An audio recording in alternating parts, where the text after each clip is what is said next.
In the last 10 seconds, there have been 312,000 new posts on social media.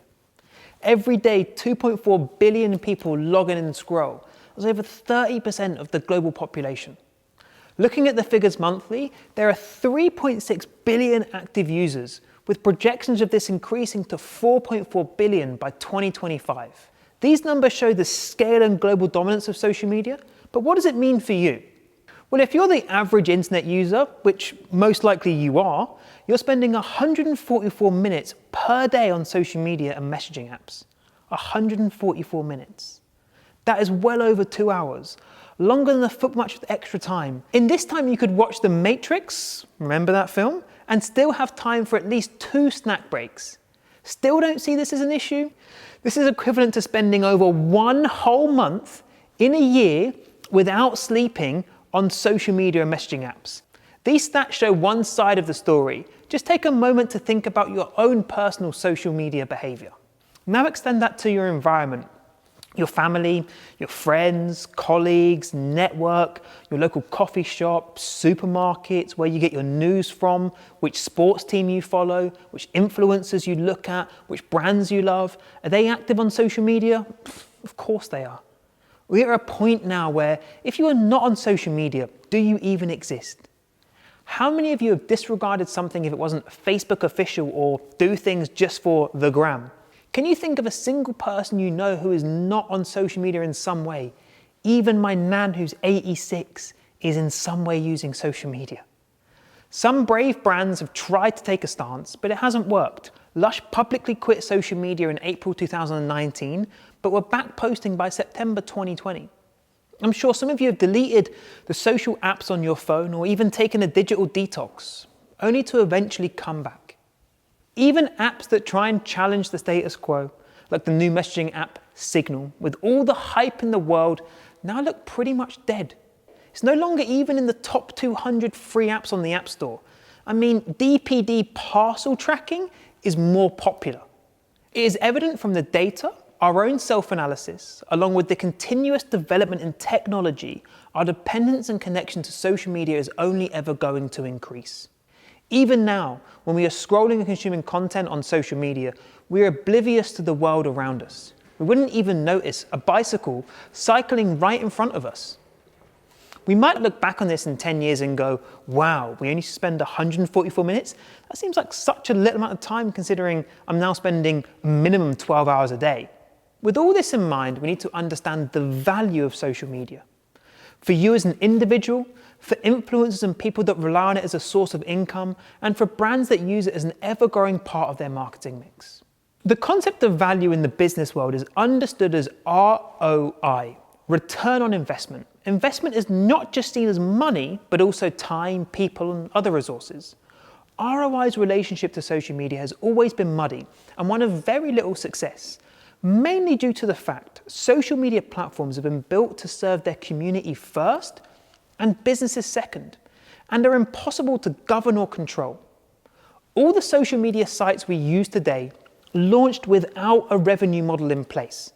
None of the famous founders sat in a boardroom with a group of executives when they had their idea and said, wow, can't wait to launch this social media site. It's going to be the best place in the world for Coca-Cola to sell adverts. In fact, they all followed the same formula, whether it's Facebook or TikTok or even now Clubhouse. Build an exceptional frictionless distribution platform where people can publish and consume content for free. Then once they have mass adoption, introduce a paid advertising model for brands to target their users based on the data they have. This data point is so important, we need to understand it a little deeper. Every action when using social media has a reaction, and it's the reaction that you can't see that makes the platform so powerful. I call the result of actions and reactions on social media data sets, and these data sets are what power the infamous algorithms of social. Each one of you has your own data set, and it's used to understand you better on your behavior and how you consume social content. So you're served the best and most relevant content when you log in. Data sets are not just determined by content that you pull in through reactions, but also defined by what you push out to the world. Then there's the final piece of the formula, They constantly develop new online real estate to have an even deeper understanding of your behavior and then sell more ad space. Take Instagram, for example. Remember when it was just the feed? Then stories, then live, then IGTV for longer form content, then marketplace to compete with Depop, and now Reels because, well, TikTok's the hottest thing in the world. What's next? Probably some sort of Clubhouse ripoff called IG Chats or something. When defining the ROI of social media, we can't look from a purely transactional point of view, like what's used for TVs or billboards. No one in their right mind walks up to a billboard and starts high-fiving it, sticking a like sticker on it when they think the ad is good. And we don't wake up and instantly start reading the paper. We reach for our phones instead. We are emotionally connected to social media. For many of us, our social media profiles are like a second life. We're here right now as the self, but digitally, we're there as the selfie. We need to make sure the ROI includes and addresses the emotional connection we all have and receive from when we use social media. Social media is an ever-changing, developing ecosystem that is impossible to fully understand. There really is no such thing as a social media expert or guru, so when you see that in someone's LinkedIn, don't even bother connecting. But there are some things that are fundamental that won't ever change. Regardless of the shift in technology or the creation of new platforms, there are 3 principles that will always be important, and these shape our framework to define the ROI of social. The first thing we must understand is, what is social media? In its simplest form, it's the mass adoption of interest through frictionless distribution for the purpose of attention. That might sound complicated, so let's break it down a little further to understand it. Mass adoption is the unlimited and exponential scale of people using these platforms. Interests are stories in the form of content that we tell, react to, and identify with. Frictionless distribution, free platforms with 0 barrier to entry and very little rules. Attention is the currency in which these platforms trade and are valued. More attention creates a bigger and more powerful business. Out of all of these 4 points, interests becomes our first principle. Why? Interests are what we follow, why we follow, what we post, but more importantly, it's how we define and identify who we are. It's the expression of our social circles. It gives us a sense of purpose, ownership, and connects us to something much bigger than ourselves. Interests in the format of social content are just little packets of emotion. And as humans, we need to receive and give emotional stimulus. No other platform in the history of the world has been as powerful as social media at the distribution of emotion. And this is why the newsfeed is so powerful. We are served interests based on our actions that form content that is relevant to us. We arrive back at the concept of data sets. Interests create data sets. Without data sets, there would be no algorithm. And if there was no algorithm, social media would honestly just be shit. Therefore, you need to identify what interests are part of your social storytelling, the relevance they have to your audience, and if they are adding value. You can ask yourself when you post, I call this the friend test. Will the friend that is least interested in my life, we all have one, find this post exciting? If the answer is yes, then post. If it's no, back to the drawing board. This is why brands that have a content strategy that seamlessly fits into interests work so much better on social media than brands that don't. You have to have something that connects your product to something bigger.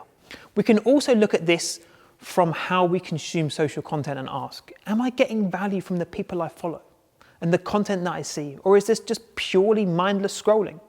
Becoming present with your actions and consumption while using social media will empower you to make an informed decision to continue consuming or close the app and do something else. We all know that is so much easier said than done.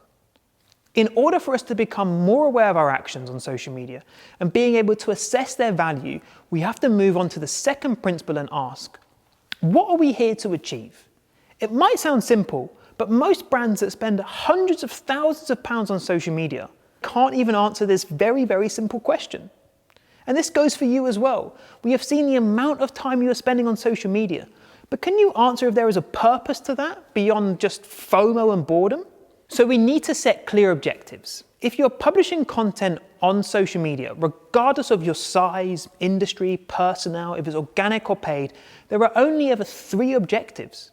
The first one is awareness. I want people to see what I'm doing, what I'm promoting, what I stand for. This is an expression of interests. The second one is community. I want people to follow and join my journey, participate in my stories, connect with my message. This is an engagement of interests. And the third one is action. I want people to act on something I have posted, to click on a link, to buy a product, share my purpose.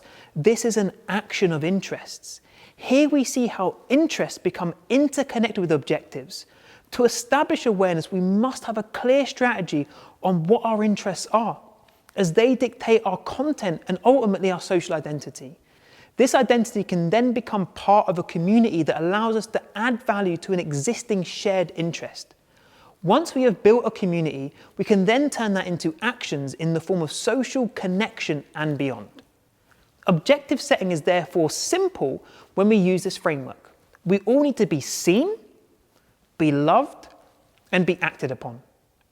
When you're next using social media, and you're probably on it right now and half listening to this talk, ask yourself, what are you watching, engaging with, and clicking on? Because consuming based on these objectives also has a huge impact on what you see next on your newsfeed. If interests create data sets, objectives define what we put into our data sets. And the objectives all share one thing in common: attention. We know attention is the currency in which social media platforms trade and are valued. With no attention, there can be no data sets. So how can we understand attention better? We can define attention as a format of ROI through our final principle, relationship. Think about when you met a close friend for the first time. You learn their name first, then something about them that you also identify with. Guess what? We're back at interests. Then you start to establish a bond based on those interests. You share stories that develop an understanding of their personality, and you go on to make moments that create an unbreakable relationship. Now take the same process to social media. You discover an account based on content around an interest that you like. This creates a follower and like bond where you start to see more stories and content, getting a better understanding of the account's personality, leading to an increase of time spent with that account on social media. The more time you spend with something, the deeper the relationship becomes, and therefore meaningful connection can take place. Relationships are the expression of human connection. We all want a deeper and better connection to the people and things in our environment. Every single thing you do on social media is either depositing value into a relationship or withdrawing. And there are a lot of brands and people in the world that are in their overdraft. This is why brands that deliver content based around a relationship work so much better on social than brands that just throw out transactional ads. This is why influencer marketing has become so huge. It's a way for brands to infiltrate an authentic relationship. Influencers are obsessed with their relationship to their audience and understand the power of interest, as that's how they built their following in the first place. Their issue is how to maintain authenticity to their audience and not damage their relationship when doing sponsored content. We spoke about it earlier. Social media was never created with the intention of being the best place in the world for Coca-Cola to sell adverts. Ironically, it has now ended up being the best place for brands to sell adverts only if they understand it's about relationship, not transaction. We can quantify the value of relationship by looking at social media, not only as a distribution network, but also as the most comprehensive feedback loop available to you or your business.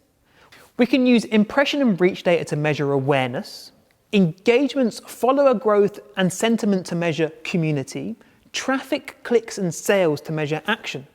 And it's possible to do this on a day-by-day, week-by-week, month-by-month, or any date range basis. If interests create data sets and objectives define what we put into our data sets, relationship is the ability to understand our own data sets. And this is where you start to bring it all together to realize the power of your actions on social media. Relationship is at the heart of everything when it comes to social media, from what we follow to how we publish, how we react, how we use, when we use, and even for how long we're logged in. Creating stories based on interests that are relevant to your audience helps form an unbreakable relationship with them, and setting clear objectives up front defines the direction of that relationship. These three principles not only define the ROI of social media, but they also act as your framework to develop and create your social strategy. It's not useful to define the ROI of social media by solely using a mechanic like CPM. Social media is not one-dimensional, so neither is the ROI, but you've shown it doesn't need to be complicated. Remember how we got to data sets? We spoke about every action on social media having a reaction. So to create meaningful reactions, you need to set clear objectives, create content that is related to interests that drive a deeper relationship to your audience.